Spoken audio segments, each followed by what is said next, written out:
আপনি যদি কারো প্রতি হিংসা করেন তাহলে কি হবে? আপনার ক্ষতি কি? আপনার যত নেক আমল ধ্বংস হয়ে যাবে।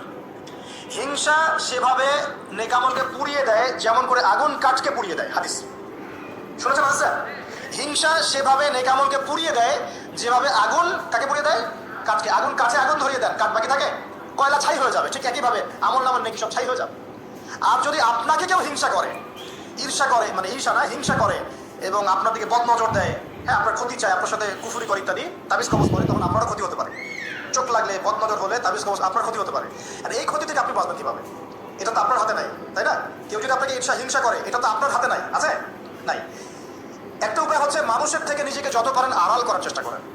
এই যে বারবার বলি না, এত শোডাউনের দরকার নাই, ফেসবুকের দরকার নাই, অনলাইনের এই যে ছবি দরকার নেই, এমনি এমনি বলি না।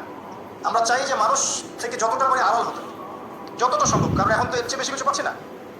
এতে ক্ষতি আছে, মানুষের চোখ লাগে। এখন আপনি বাঁচবেন কিভাবে?